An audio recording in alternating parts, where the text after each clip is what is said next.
Hello friends. Shashi Agarwal economics and law classes के अंदर में आप सबका अभिनंदन करती हूँ। आज का जो हमारा सब्जेक्ट है that is the business law. Previous video के अंदर हम लोगों ने अंडरस्टैंड किया था कॉन्ट्रैक्ट का मतलब क्या है, कॉन्ट्रैक्ट के एलिमेंट्स क्या है।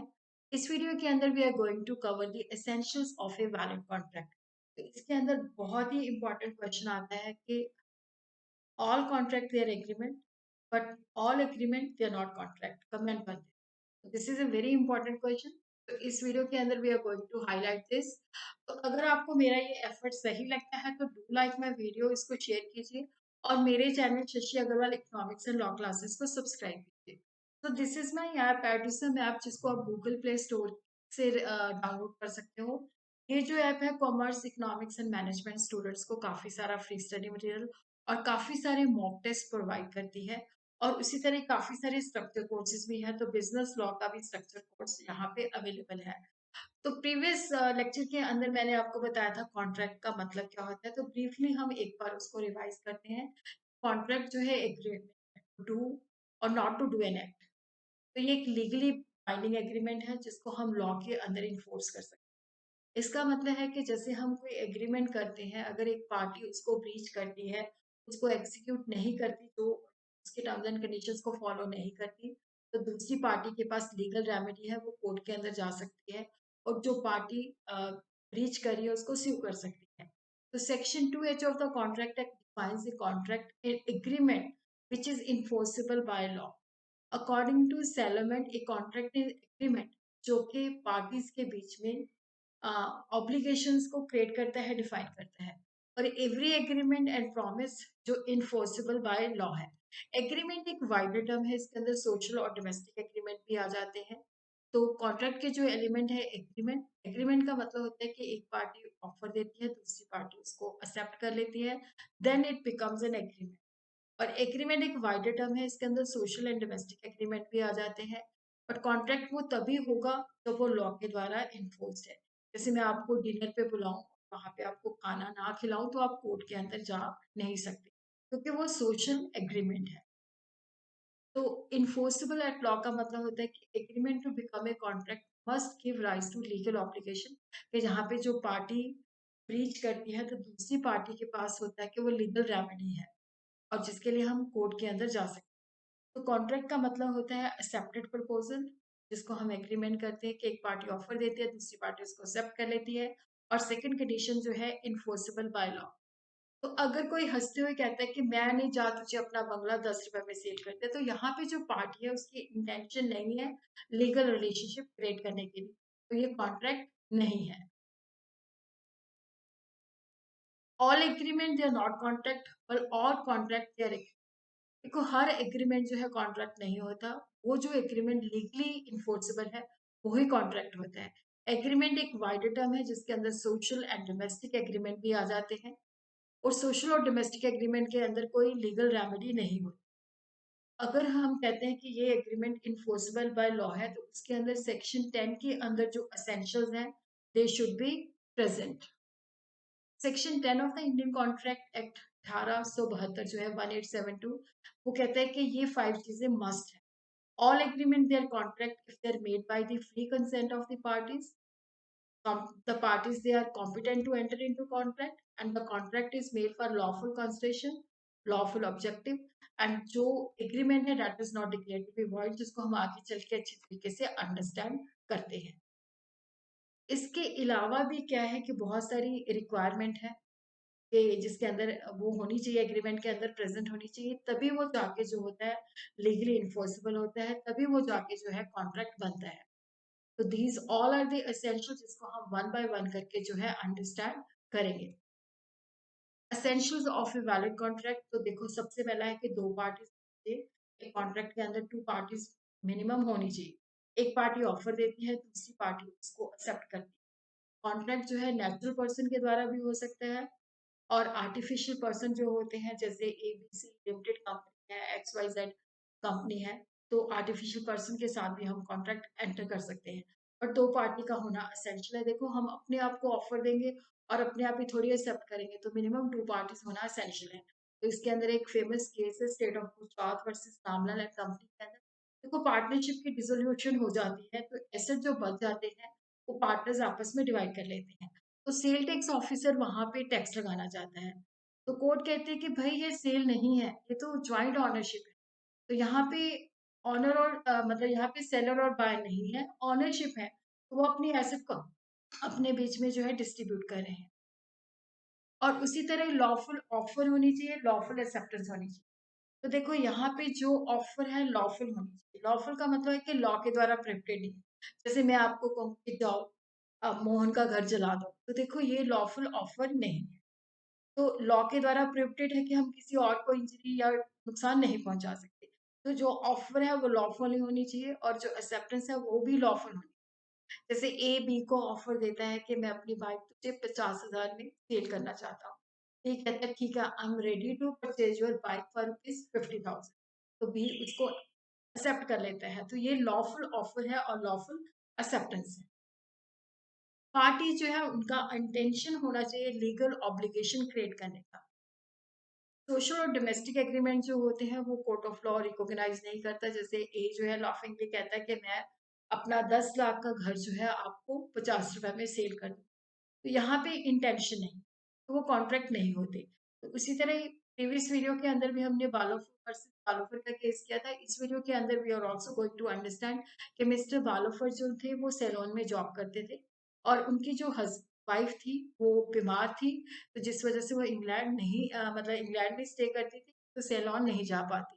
तो मिस्टर बालोफर जो उनके हस्बैंड थे वो कहते हैं ठीक है तू मत जा मेरे साथ, मैं तुझे 30 पाउंड पर मंथ जो है भेजूंगा। लेकिन वो अमाउंट पे नहीं करते। तो मिसेस वालोफर जो है कोर्ट के अंदर चली जाती है और अपने हस्बैंड के ऊपर मुकदमा ठोक देती है। तो वहां पे कोर्ट कहते हैं कि भाई ये जो एग्रीमेंट है लीगल पॉसिबल नहीं है। ये जो एग्रीमेंट है हस्बैंड और वाइफ के बीच में है, डोमेस्टिक एग्रीमेंट है और यहाँ पे पार्टीज की कोई इंटेंशन नहीं है लीगल रिलेशनशिप क्रिएट करने की। उसी तरह थर्ड जो है that is the lawful consideration. तो यहाँ पे बदले में आपको क्या मिल रहा है। तो ये एक एसेंशियल एलिमेंट है। देखो जो भी एग्रीमेंट विदाउट कंस्ट्रक्शन वो वॉइड होते हैं, वो वैलिड नहीं होते। जैसे ग्रेशियस प्रॉमिस है जिसके बदले में आपको कुछ नहीं मिल रहा, वो इन्फोर्सेबल नहीं होते। तो कंस्ट्रक्शन लॉफुल होनी चाहिए, लॉ के द्वारा जो है ये प्रोहिबिटेड नहीं होनी चाहिए, फोरबिडन नहीं होनी चाहिए। Section 23 states that the construction and object should be lawful, मतलब शुड नॉट बी अनलॉफुल नहीं होनी चाहिए। मतलब वो लॉफुल होनी चाहिए, अनलॉफुल नहीं होनी चाहिए। और उसी तरह जो एग्रीमेंट है विदाउट कंस्ट्रक्शन जो है डेट इज वॉइड है। बट कुछ एक्सेप्शन है जहाँ पे विदाउट कंस्ट्रक्शन भी वैलिड माना जाता है। तो कुछ ना कुछ जो है कंस्ट्रक्शन होनी चाहिए। अगर कोई अपनी चीज 1 लाख की 50,000 में सेल कर देता है तो वो कोई प्रॉब्लम नहीं है। तो ये जरूरी नहीं है कि कंस्ट्रक्शन जो है मतलब कि मतलब कंस्ट्रक्शन कि हम ये नहीं कह सकते कि कम में सेल किया है। अगर वो पार्टी अपनी मर्जी से 1 लाख की चीज 50,000 में या 25,000 में सेल कर देती है तो वो वैलिड है। A promise to obtain for B employment in the public service and B promise to pay 10,000 rupees to A। तो यहाँ पे देखो जो कंस्ट्रक्शन है जो है वो अनलॉफुल है। क्योंकि यहाँ पे वो कहता है कि मैं तुझे गवर्नमेंट जॉब दिलाऊंगा और बदले में तू मुझे 10,000 देगा, तो ये अनलॉफुल। यहाँ पे कंस्ट्रक्शन जो है वो लॉफुल नहीं है, रिश्वत है। इसी तरह नेक्स्ट जो है that is the capacity of the जो है parties.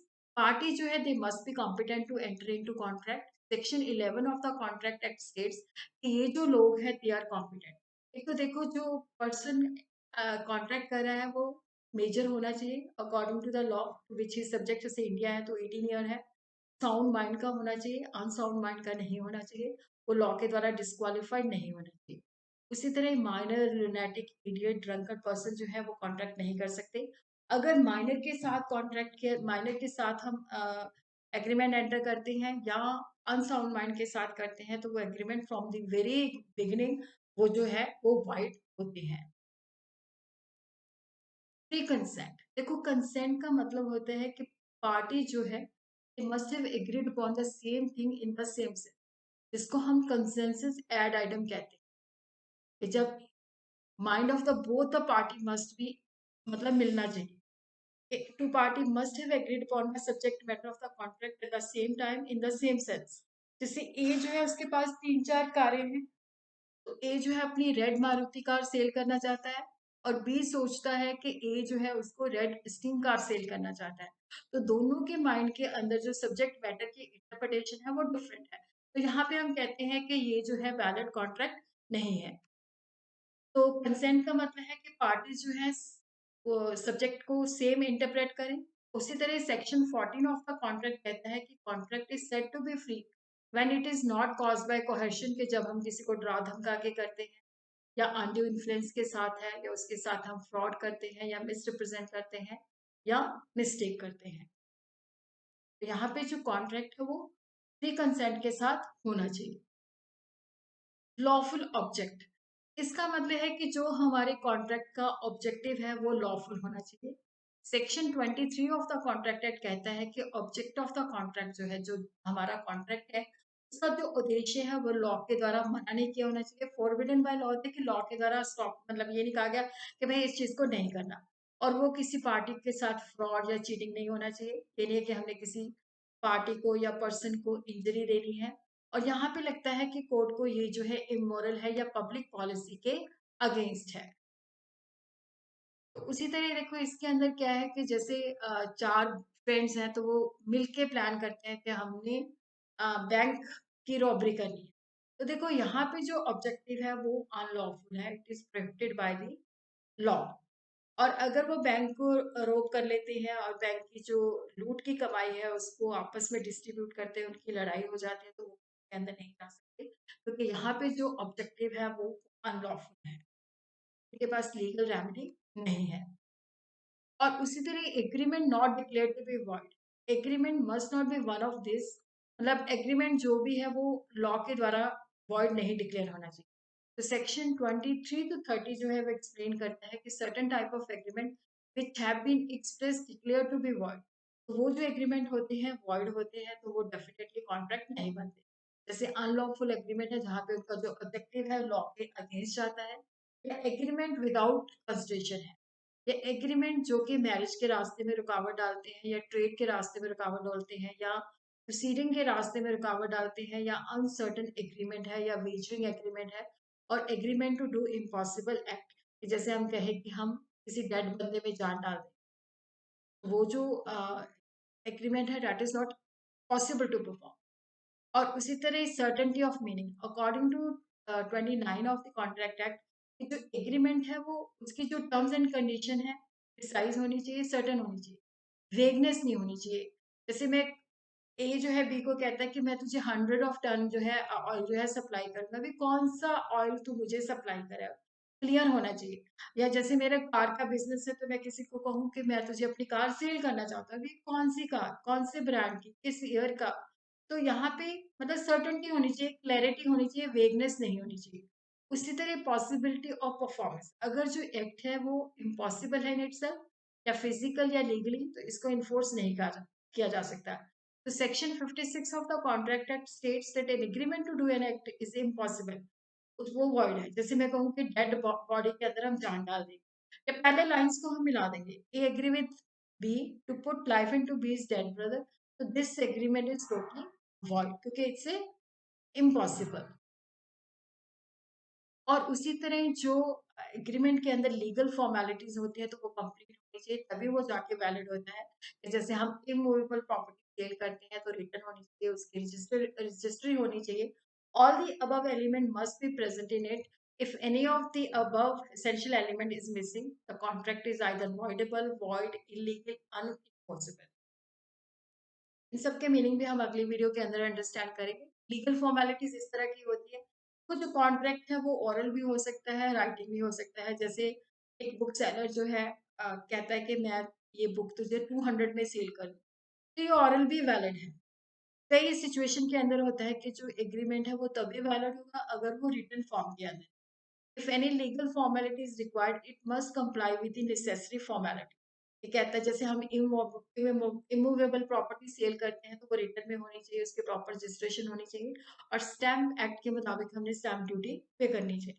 One particular type of a contract required by law is to be in writing, तो वो राइटिंग में होना चाहिए। अगर लॉ कहता है कि रजिस्टर्ड होना चाहिए तो रजिस्टर्ड होना चाहिए। तो जो भी उसकी फॉर्मेलिटीज है, राइटिंग, रजिस्ट्रेशन, अटेस्टेशन, वो होनी चाहिए। तो उसी तरह कॉन्ट्रैक्ट की वैलिडिटी के लिए भी ये एसेंशियल है कि ये रिटन फॉर्म में होना चाहिए, प्रॉपर्ली साइन होना चाहिए और वहाँ पे विटनेस के द्वारा जो है अटेस्टेड होना चाहिए, रजिस्टर्ड होना चाहिए। अगर ये लॉ रिक्वायर करता है, तो उसके अंदर वो सारी टर्म्स एंड कंडीशन जो लॉ के मुताबिक है वो कंप्लाई होनी चाहिए, तभी वो जाके जो है वैलिड कॉन्ट्रैक्ट बनता है।